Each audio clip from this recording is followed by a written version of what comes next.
Welcome to Class 2 Political Science class.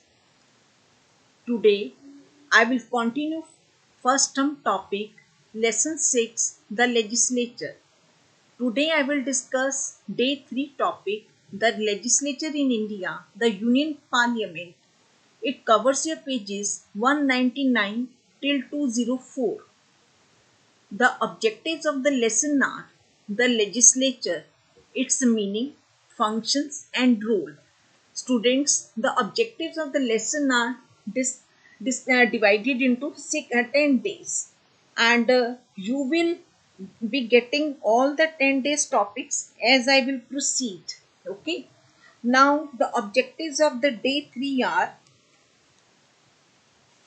before the discussion of these objectives, I think so I should discuss the day 2 topic, unicameral and bicameral legislature PK testing.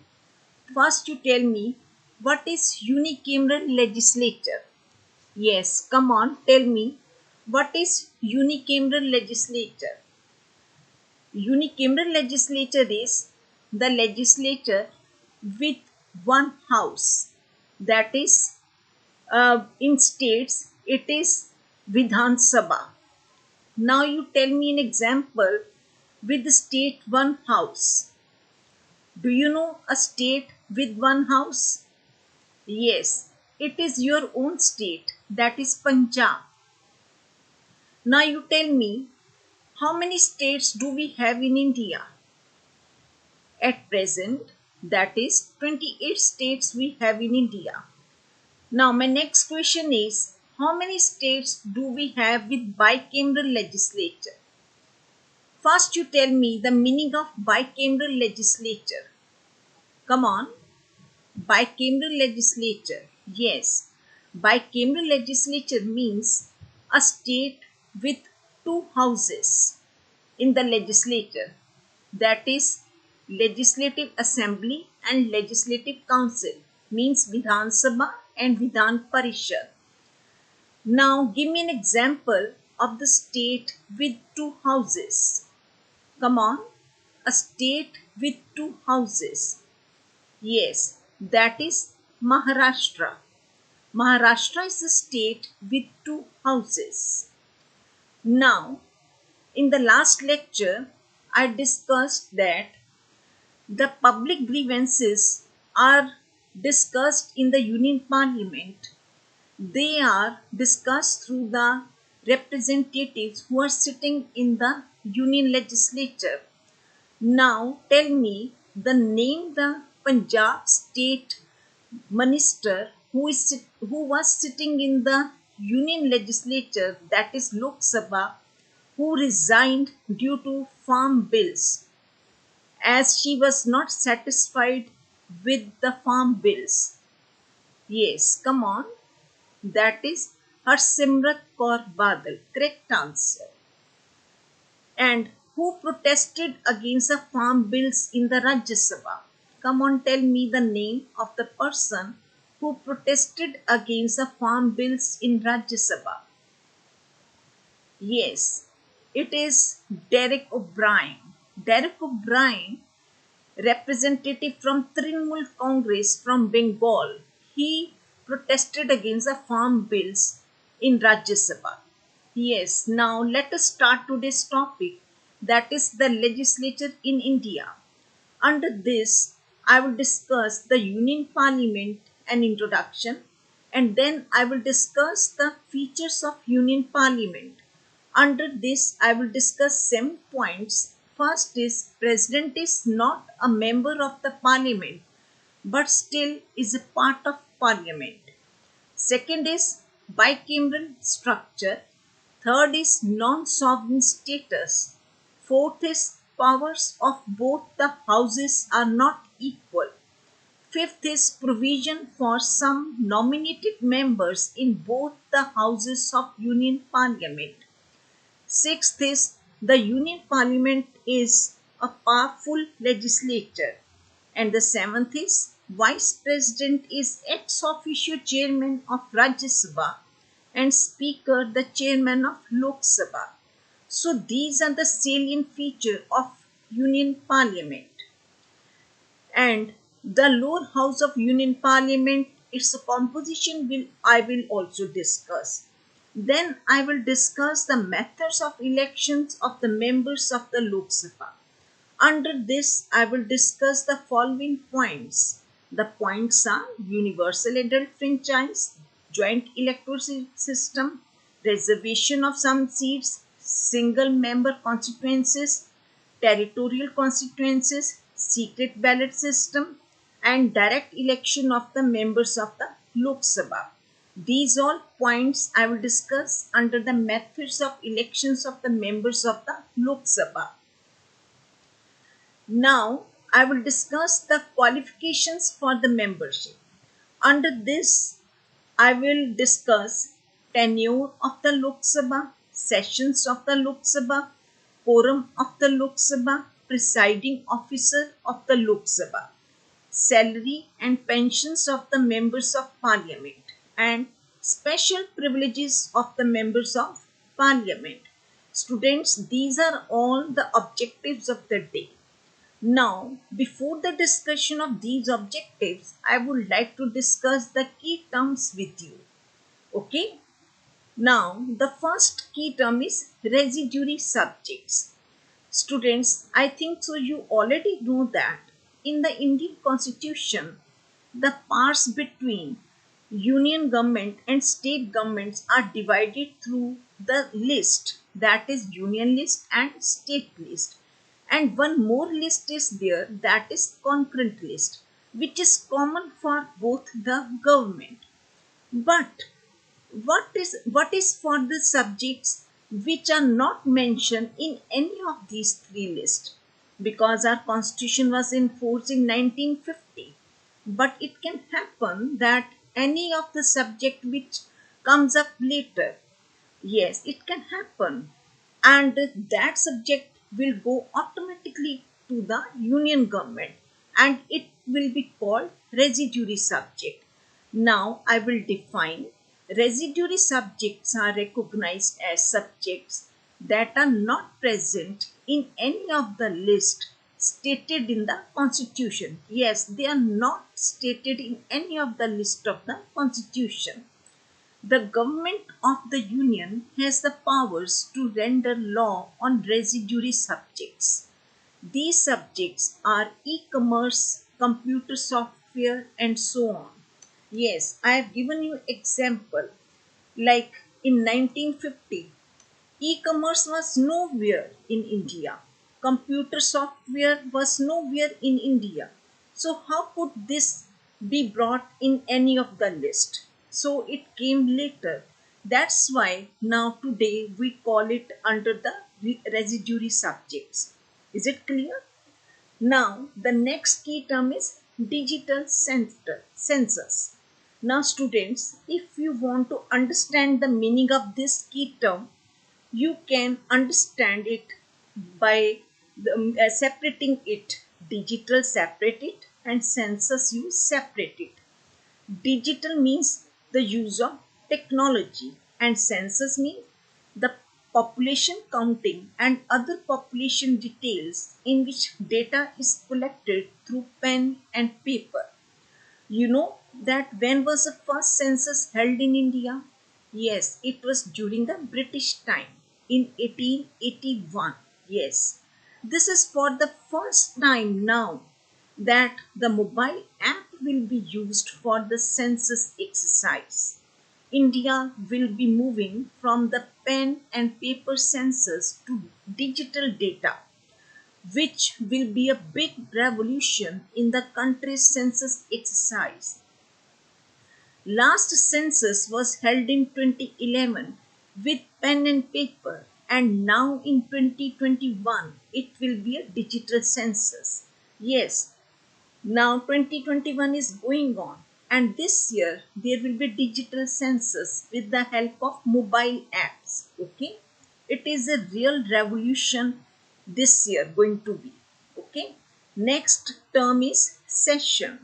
Session is a meeting or series of meetings of legislature for the transaction of business. Normally there are 3 sessions a year. budget session, monsoon session, and winter session. These are the sessions to conduct the business of the legislature at the state level and at the union level. So the legislatures keep on meeting to conduct the business. So budget session brings a budget, monsoon session is in the monsoon season, and winter session is in the winter season. Next key term is quorum. A quorum is the minimum number of legislators necessary to conduct the business of the House. In India, 1/10 of the total members are required to transact the business of the House. Obviously, in the House, there must be minimum number present so that the work can start. So, the quorum is 1/10 of the total members. If they are present, the work can start. It is a quorum in the union legislature. The next key term is universal adult franchise. Again, if you understand the meaning of three words, you can easily understand the meaning of this key term. Universal means for all, adult means in India above 18 years, and franchise means voting right. So, it gives the right to vote to all adult citizens regardless of wealth, income, gender, social status, race, or any other restriction. In India, all citizens above the age of 18 years have the right to vote. Next is joint electorate system.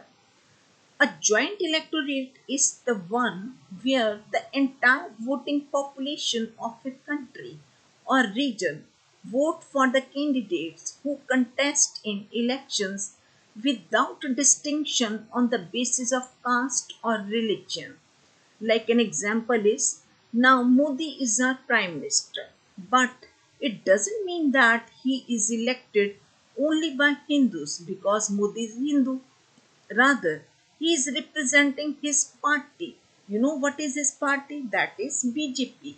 So, the person who is a candidate, who is winner, doesn't show his caste. He shows his party. That is joint electorate system.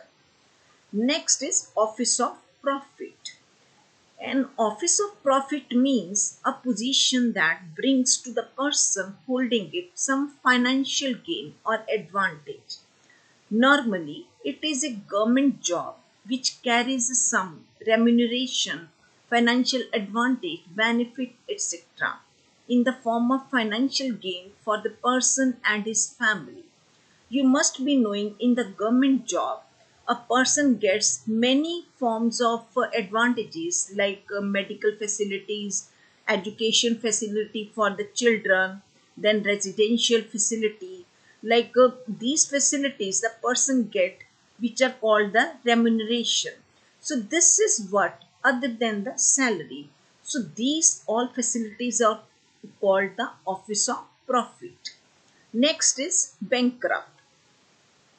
A person or an organization unable to pay their debts and judged by court to be insolvent and whose property is taken and disposed of for the benefit of their creditors. Yes, if a person is unable to pay back the market money, it doesn't mean he is bankrupt. But if he is unable to pay the market money and the case reaches in the court and the court declares him insolvent, then it is he is bankrupt. Then he can't contest the elections. Okay. Next is election campaign. A political campaign is an organized effort which seeks to influence the decision making power of the voters. The candidates campaign across the country to explain their views and plans to voters. They also participate in debates with candidates from other parties. Yes, during the elections, you must note down various political party candidates. They go from place to place, from door to door, and they talk to the people, and they try to impress the public. What is it? This is called the election campaign. They try to impress the public so that the people vote in their favor. Okay, now I'm going to start the topic, that is the legislature in India, the Union Parliament. This is a picture of Union Parliament that's in New Delhi.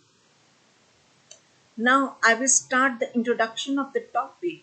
The Constitution of India provides for a union parliament having the authority to exercise legislative powers over all subjects of union list, concurrent list, and all residuary subjects. The Union Parliament is a bicameral legislature with the House of the People, that is Lok Sabha, as its lower house, and the Council of States, that's Rajya Sabha, as the upper house. Both these houses together use all the powers of the Union Parliament. Legally, the lawmaking powers are exercised by the President in Parliament. However, the President is not a member of either house. You know that. No doubt, laws are made by the Parliament. Here, the bills are passed by the Parliament, but the final signatures are of the President. Then only the bill becomes the law. So, President is the final authority to make a bill into law. But President is not a member of either house, but he plays very important role in the lawmaking. Yes, now I will talk about the Union Parliament and its salient features. I am going to discuss the features of Union Parliament. The first feature is President is not a member of the Parliament, but still is a part of the Parliament. Just now I was talking about the same. I will clear it through an example. President summons and prorogues the meetings of the Union Parliament. Summons means calls, prorogues means stops. He calls and stops the meetings of the Union Parliament. A bill passed by the Union Parliament becomes a law only after the President puts his signatures on it. You see, here I have given example of two activities. First is summoning and prorogues the meetings of the Union Parliament. Second, I have talked about the passing of bill and signing on it. Both the activities are of Union Parliament.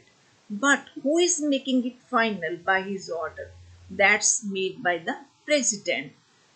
Although the President is not a member of either House of Parliament, yet he is considered to be an integral part of it.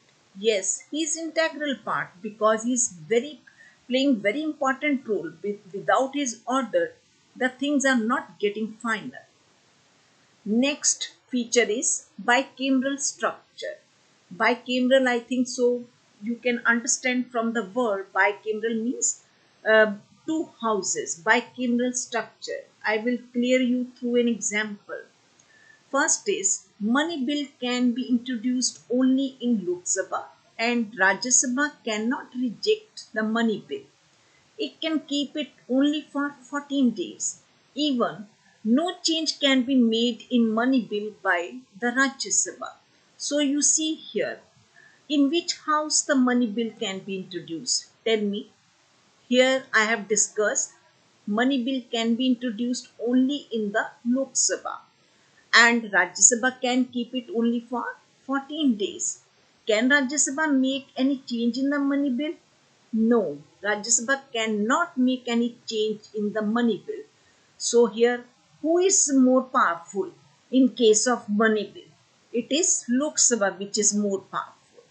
Now, second example is vote of no confidence introduced and passed in Lok Sabha can dissolve the government.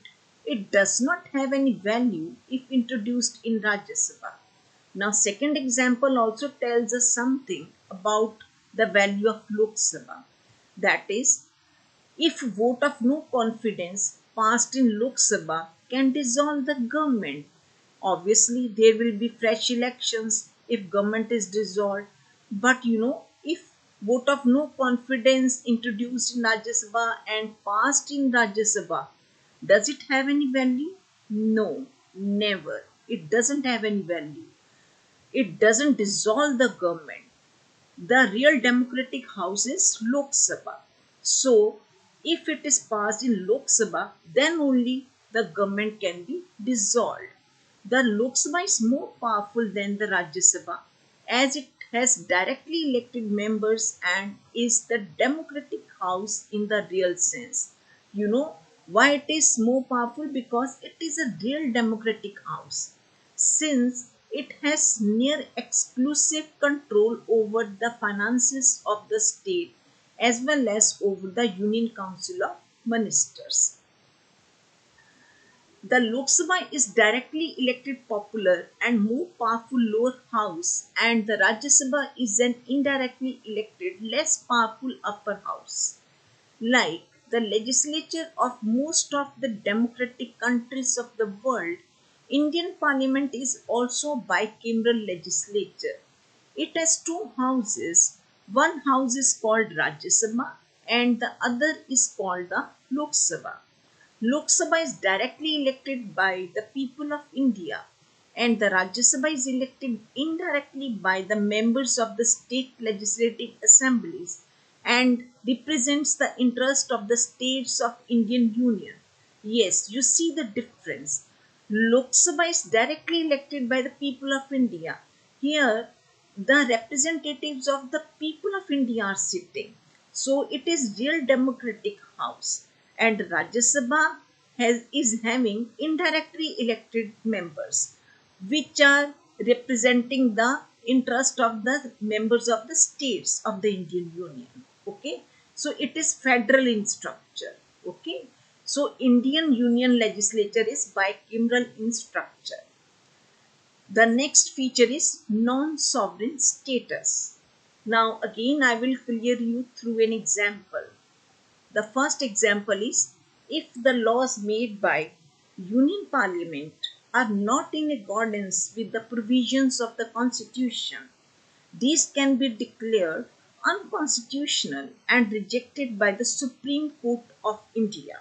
Yes, my dear students, I think so. You know it already. You have done in class 10th also. If the laws are passed by the Union Legislature which are not accordance to the provision of Constitution, because Constitution tells that Union Legislature can legislate on the subjects given in the Union list. It cannot legislate on the subjects given in the state list. Suppose Union Legislature legislates on the subjects given in the state list. Then what will happen in that case? Who will check it? Yes, the power lies in the hands of the Supreme Court of India. And what is this power called? This power of Supreme Court is called the power of judicial review. Under the power of judicial review, the Supreme Court will declare it unconstitutional and reject it. The Supreme Court will declare it null and void. Yes. And the second example is in case the President decides neither to sign nor to return the bill to the Parliament, the bill in question remains in perpetual suspension, which is called pocket veto, power of the President of India. Yes, here when the bill is signed by both the houses of Parliament, then what is the next step? It goes to the President for his signatures. Yes, but there is no time limit given to the President to sign the bill. President keep it on his table for unlimited time. He may keep it for any time, and this power of President is called pocket veto. Means he can keep it in suspension. And this is what? Is here Parliament sovereign? No, Parliament is not sovereign because Parliament has passed the bill. But who is sovereign here? It is President who is to sign the bill, but he is not signing the bill.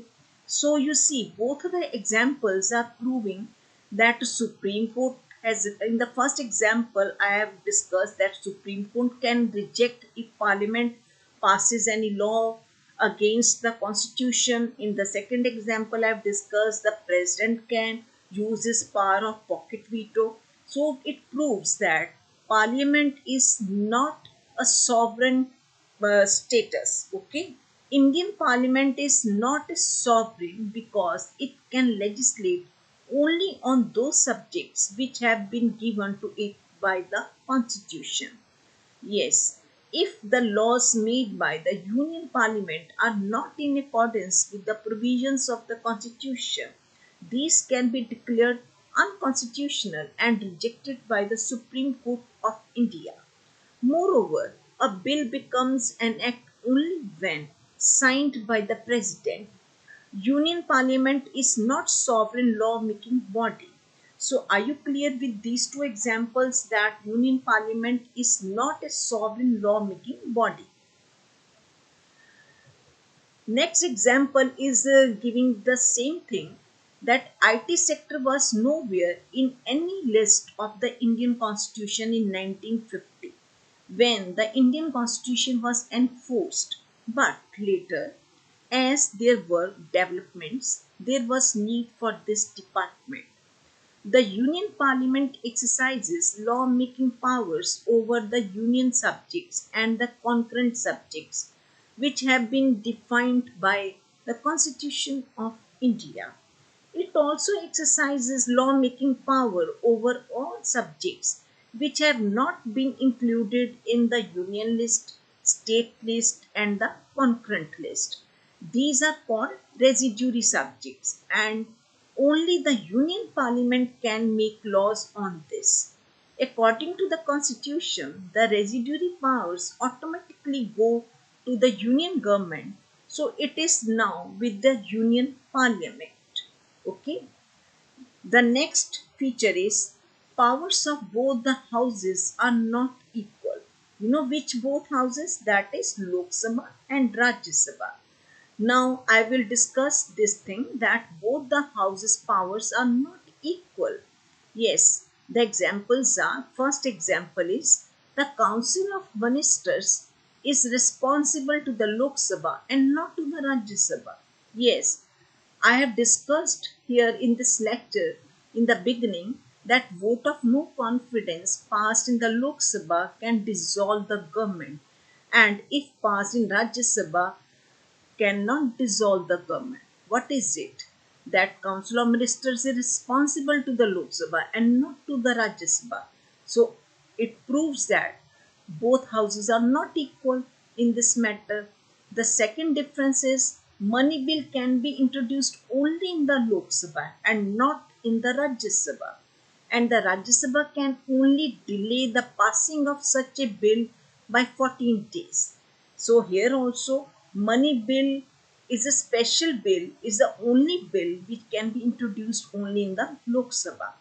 And after passing through the Lok Sabha, it goes to Rajya Sabha, and Rajya Sabha has no power either to change it or to reject it or do anything. It can keep it only for 14 days.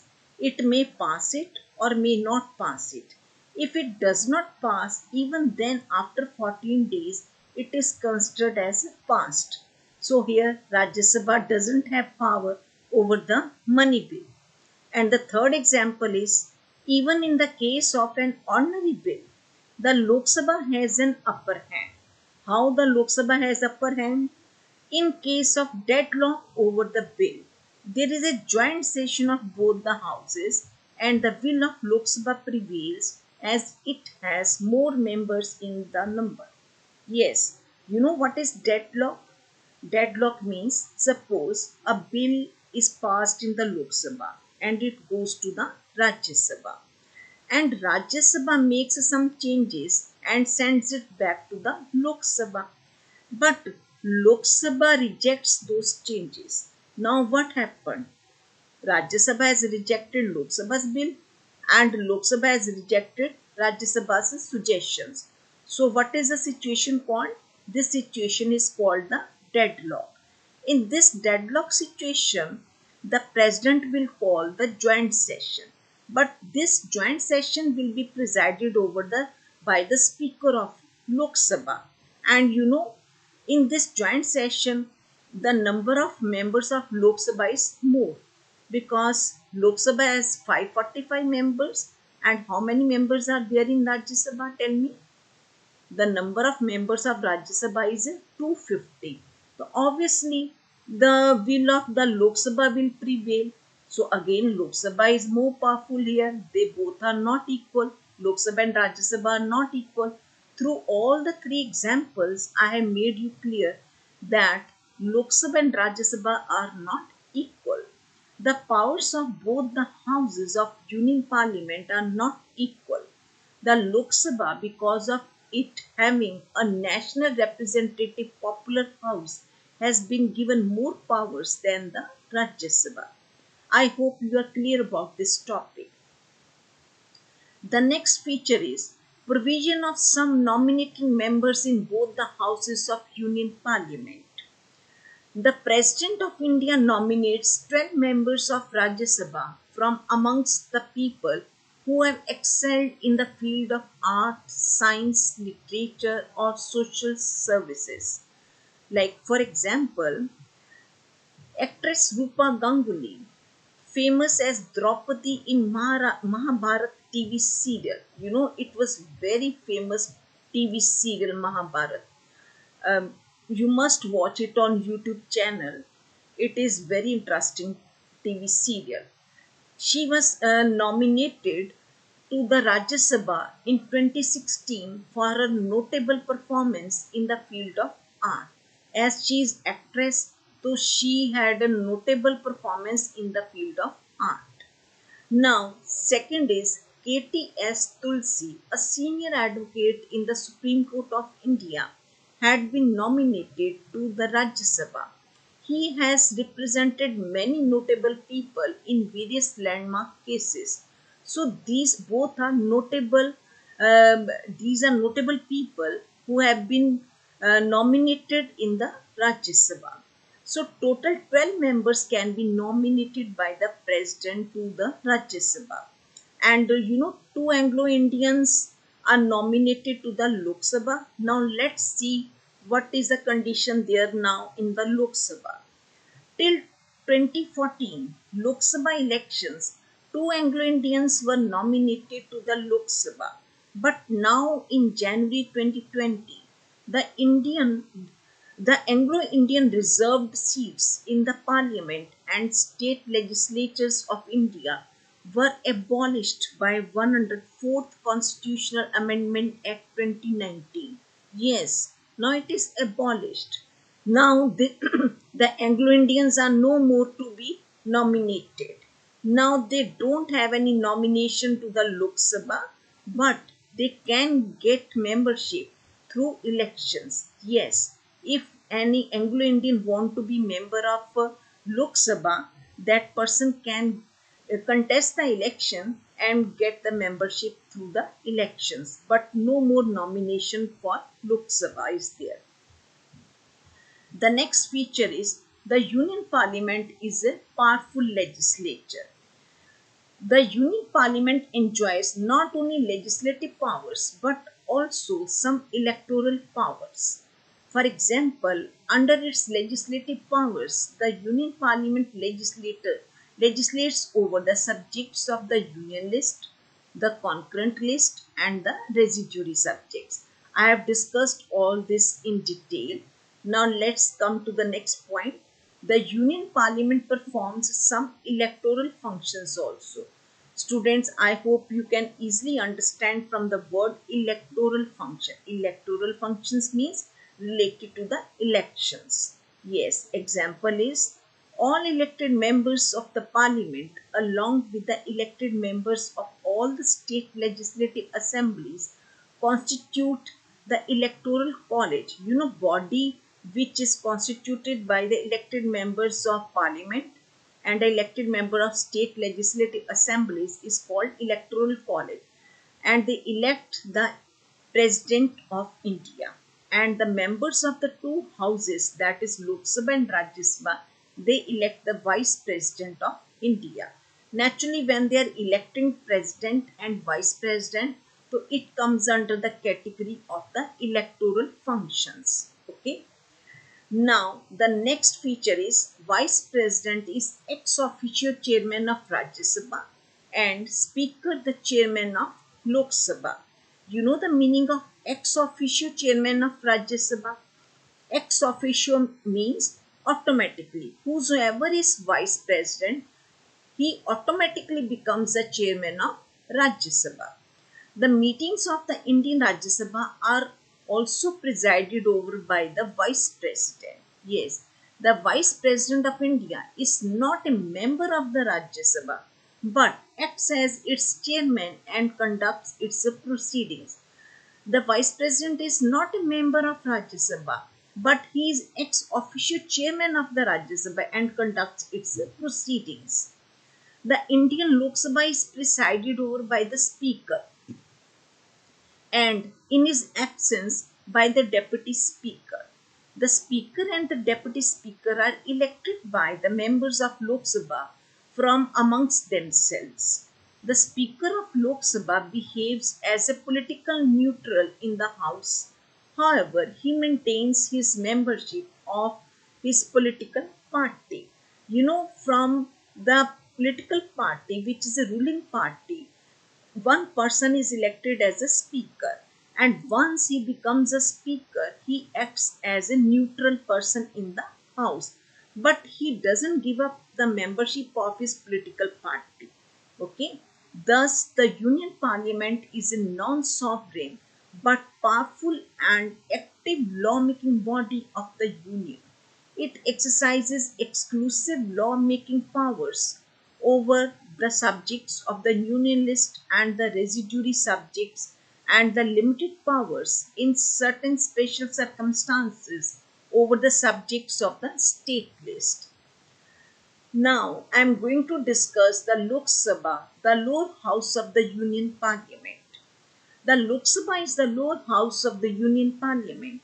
It represents the people of India. You know how it represents the people of India? Because it is having the candidates who are directly elected by the people of India. It is a powerful, democratic, and fully representative house of the Union Parliament.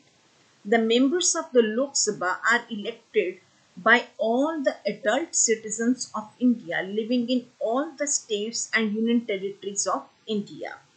Yes, now right side of this slide you can see there are two pictures. The above picture is of electronic voting machine. In short, it is called EVM. Yes, there is a it looks like a Casio. There are some buttons and one finger is there which is pressing a button. There are some symbols of the political parties. The person is pressing a button. If a person presses two buttons by mistake, you know what will happen? In that case, if you press two buttons at a time of two political parties, you know what will happen? Then the vote will cancel. Yes, the vote will not be counted. You have to press only one button. And the lower picture is of a house.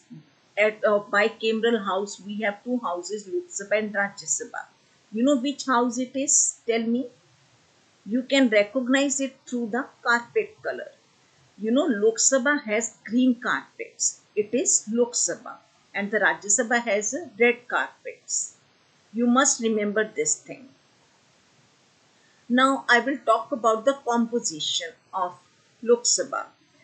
Example is when the constitution was enforced in 1950, the membership of Lok Sabha was fixed at 500.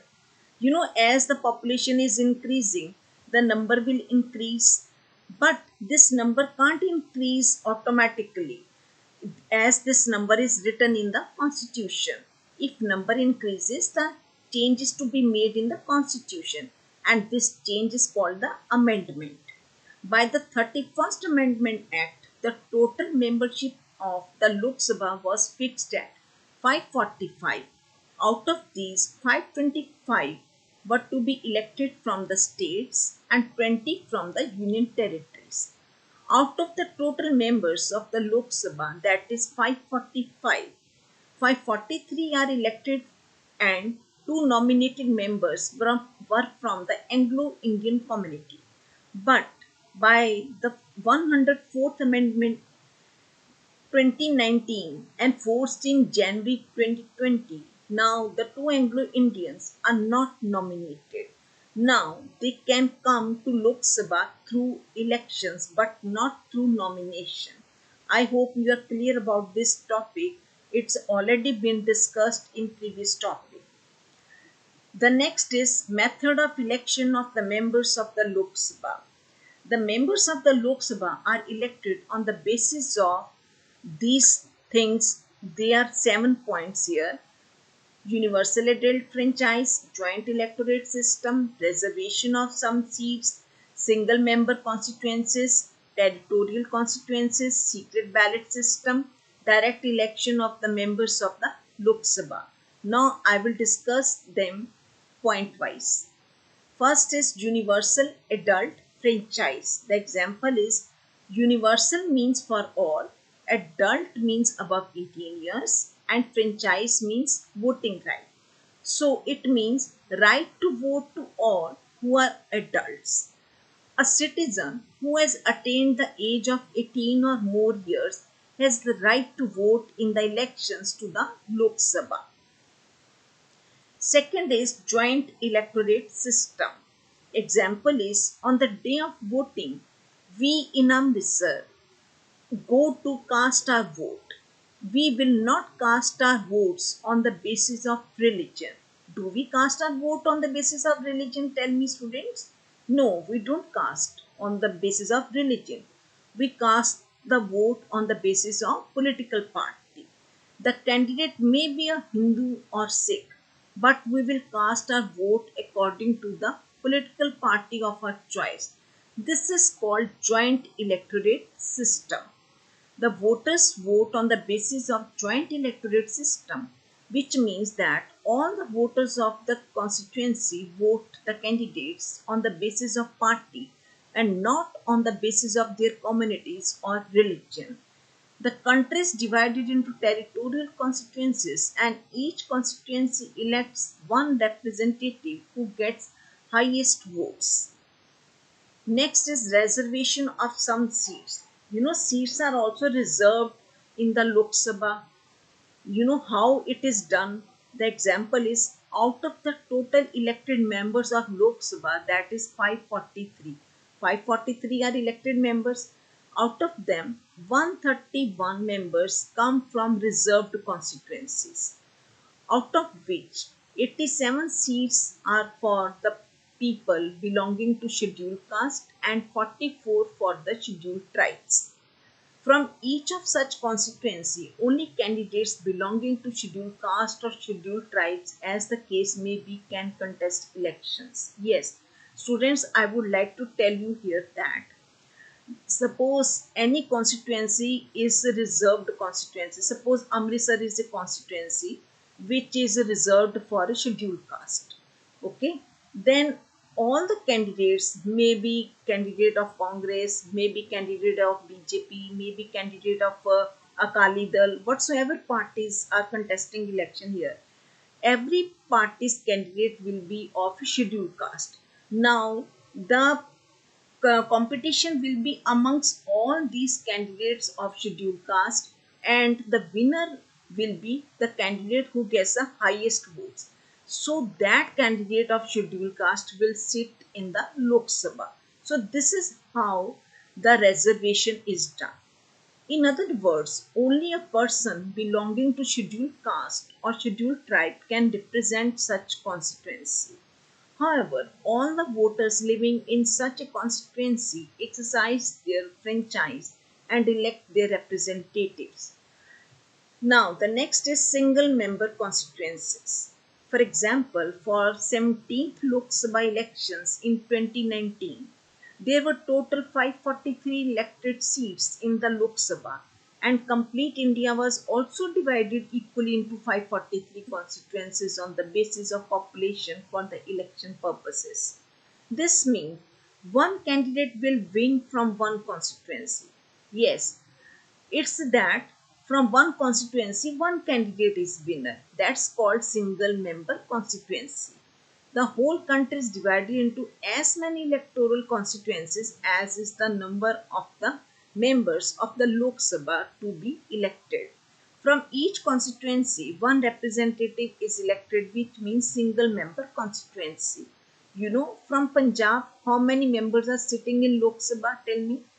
From Punjab, how many members are sitting in the Lok Sabha?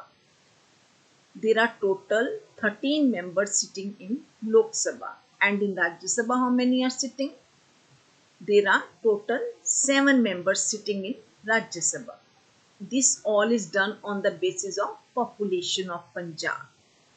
The next is territorial constituencies. Example is in February 2021 budget session, Finance Minister Nirmala Sitharaman said that India will have its digital census in 2021 for the first time. Yes, it's really matter of proud that there is a revolutionary change going to come.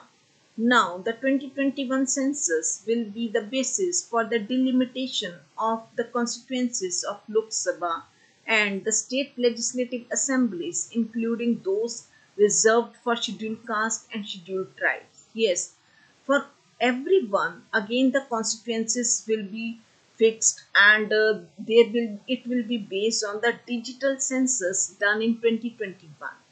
Territorial constituencies are geographical demarcated areas which are delimited by a delimitation commission, which usually takes the population of one constituency to be between 5 lakh to 7.5 lakh. The next is secret ballot system. For example, all the voters of the area standing outside the polling booth will go inside the hall by turns. After getting their complete record checked, he or she will move behind a curtain where an electronic voting machine is kept for voting. It's his or her choice to vote for the candidate of his or her choice. No one can be forced in this matter. It's done completely secretly. Yes, students, this happens that the day of voting, the person who is to vote goes at the backside of the curtain. There no one even from the election side who are managing all the election on the duty, they are not allowed to come inside the curtain where the person or the voter is voting. That is completely secret. The members of the Lok Sabha are elected by secret ballot system, and no one knows who has voted in favor of which candidate. Earlier, ballot papers were used for marking preferences, and these papers were put in the ballot boxes. But nowadays, electronic voting machines are used during elections.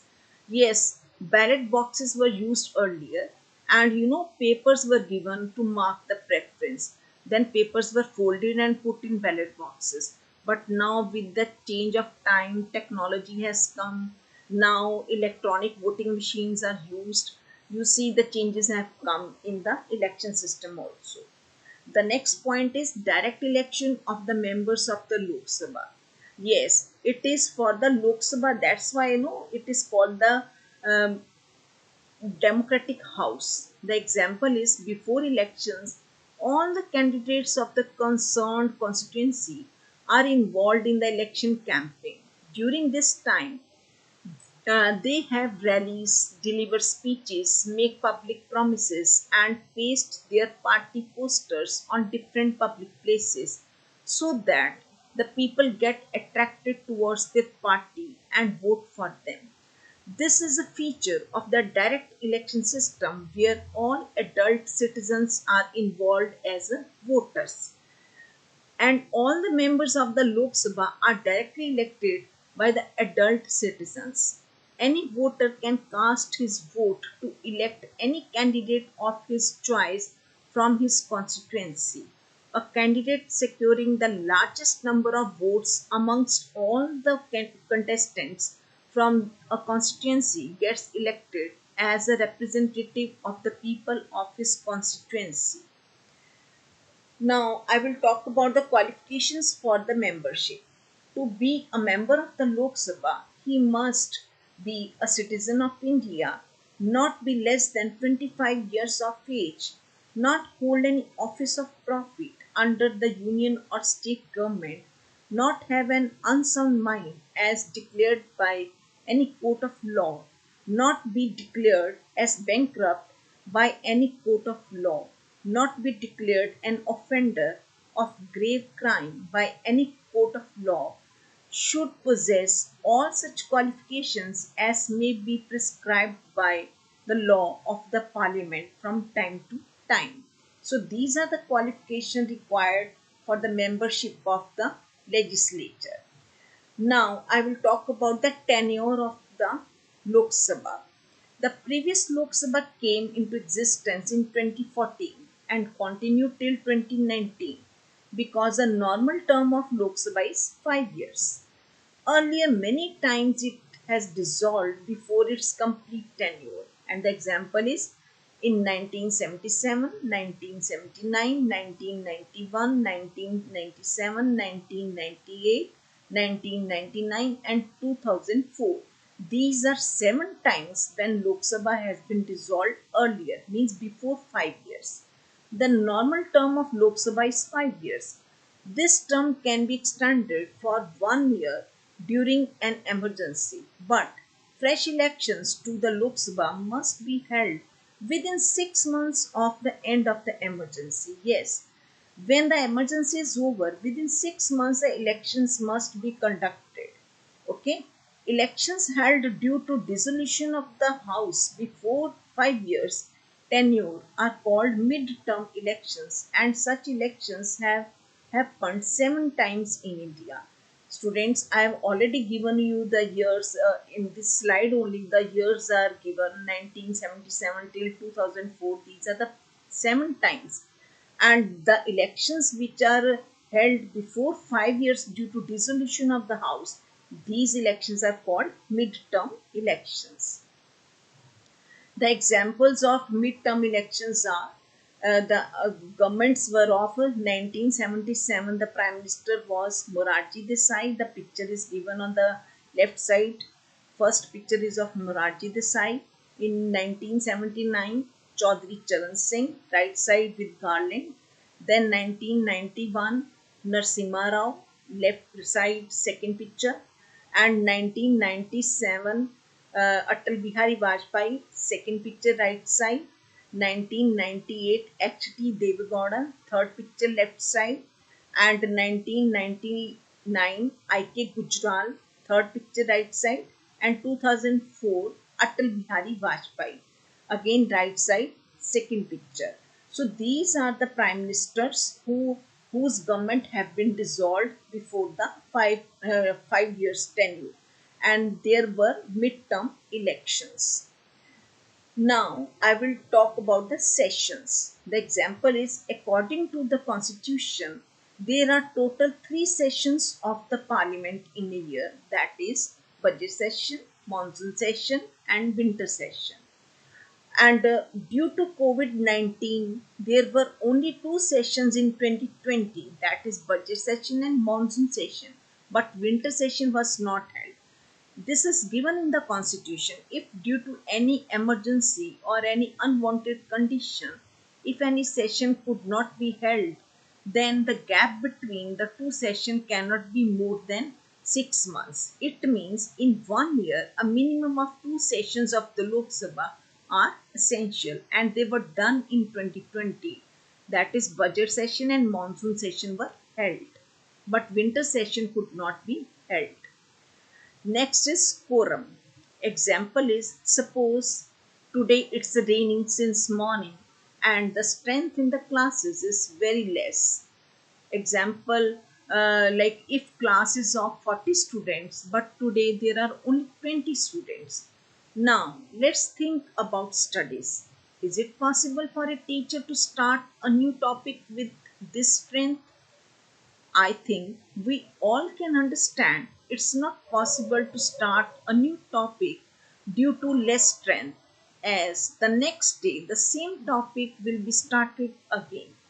So it's better to revise the previous topic in the feedback form today where the students find some difficulty. Isn't it better?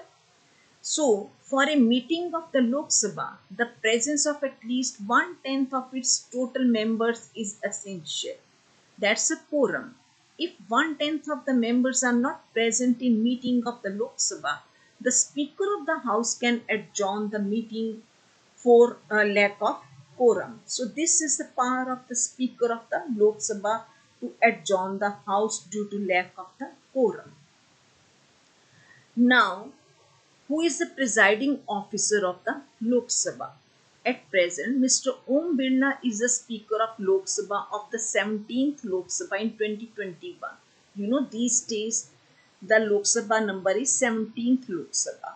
The Speaker is the chairman and the presiding officer of the Lok Sabha, and in his absence, his functions are performed by the Deputy Speaker. I know what is his salary and pension of the member of parliament. Each member parliament gets a monthly salary of rupees 50,000.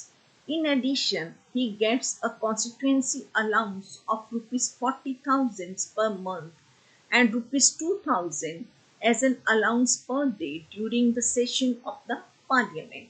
So this is the salary and pension of the members of parliament. Now I will talk about some special privileges.